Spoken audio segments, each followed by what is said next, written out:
जय माता दी दोस्तों, कैसे हैं आप सब। दोस्तों, अगर आप भी अक्सर पूजा पाठ में लगे रहते हैं, फिर भी आप हमेशा परेशान रहते हैं, हमेशा आपको परेशानी का सामना करना पड़ता है, कितना भी पूजा करते हैं लेकिन उसका कोई खास फल नहीं मिलता है, हमेशा दिक्कत समस्याएं आती रहती है आपके जीवन में, तो हो सकता है कि आपको अपने पूजा का पूरा फल नहीं मिल रहा है। और क्यों नहीं मिलता, किन कारणों से आपको अपने पूजा का पूरा फल नहीं मिलता है, तो आज के इस वीडियो में आपको यही बताने वाली हूँ कुल ऐसे 7 कारण जिनके वजह से आपको अपने पूजा पाठ का फल नहीं मिलता है। तो इसके लिए आप हमारे साथ इस वीडियो में अंत तक बने रहे और संपूर्ण वीडियो का लाभ उठावे।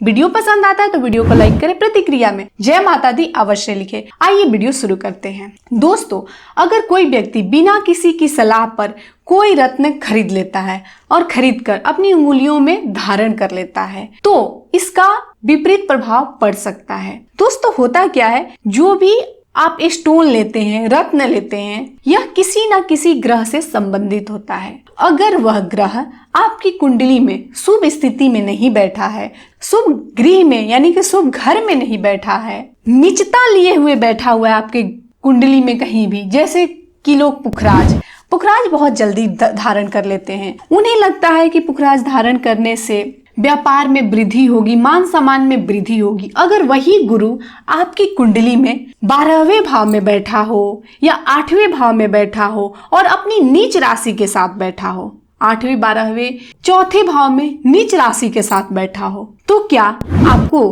पुखराज पहनना चाहिए? बिल्कुल नहीं पहनना चाहिए। अगर आपने पहन लिया है तो इसका आपको नकारात्मक प्रभाव मिल सकते हैं, तो भूल कर भी इस तरह की गलतियां ना करें। इस तरह की गलतियां करने पर विधि विधान से पूजा करने पर भी उसका पूरा फल नहीं मिल पाता है। इसलिए बिना किसी योग्य विद्वान की सलाह के कोई भी रत्न धारण ना करें। अगला मैं आपको बताना चाहूंगी, हमारे धर्म ग्रंथ में पूजा पाठ जाप के लिए एक विशेष प्रकार के आसन के बारे में बताया गया है।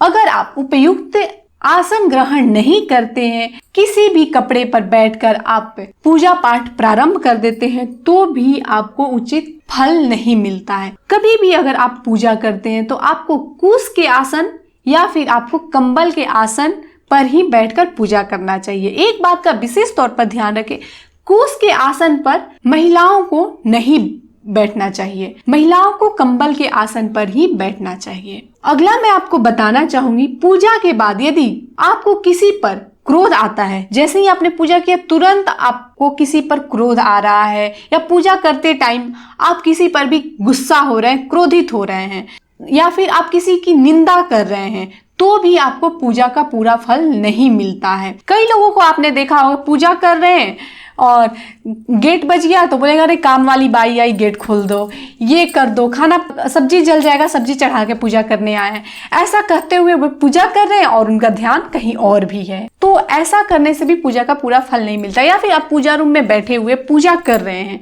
लेकिन फिर भी आपका ध्यान इधर उधर भटक रहा है, आपने दिन में कोई बात किया, किसी से बात किया, वो सारी बातें आपके दिमाग में भटक रहा है, तो भी आपको पूजा का पूरा फल नहीं मिलता है। तो पूजा करने के समय आप अपने मन, मस्तिष्क और चित्त को शांत करके पूजा करेंगे तो ही आपको पूजा का संपूर्ण फल मिलेगा। अगला मैं आपको बताना चाहूंगी, यदि घर में कोई भी वास्तु दोष है तो भी आपको पूजा का पूरा फल नहीं मिलता है। जैसे कि अगर आपके घर में उत्तर और पूर्व के कोने पर बाथरूम, लैट्रिन बना हुआ है, टॉयलेट बना हुआ है, तो आपको आपके पूजा का कभी भी पूरा फल नहीं मिलेगा, क्योंकि ईशान कोण यानी कि उत्तर पूर्व का जो कोना होता है यह होता है भगवान का स्थान, और इस स्थान पर अगर आप ऐसी चीजें टॉयलेट वगैरह बनवा देते हैं तो भी आपको आपके पूजा का फल नहीं मिलता है। तो ऐसी गलतियां ना करें। अगर कोई भी किसी भी तरह की इस तरह की कोई भी वास्तु दोष है तो उसका निदान बहुत जल्द करा ले। अगला मैं आपको बताना चाहूंगी, पितृदोष होने पर भी पूजा पाठ का पूरा फल नहीं मिलता है। तो इसलिए सबसे पहले आप इन दोषों से मुक्ति के लिए किसी योग्य पंडित से सलाह अवश्य ले।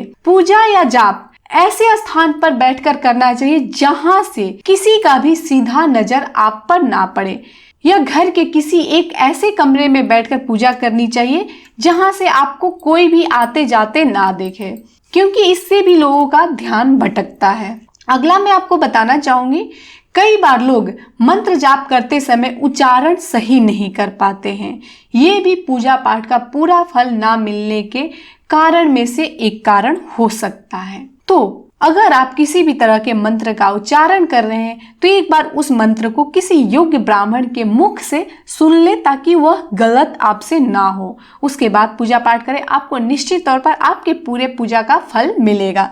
तो दोस्तों, यह था आज का वीडियो पसंद आया होगा तो वीडियो को लाइक कीजिए, प्रतिक्रिया में जय माता दी अवश्य लिखे। तो मिलते हैं इसी तरह के अन्य वीडियो के साथ, तब तक आप देखते रहिए हिंदी लाइफस्टाइल। धन्यवाद।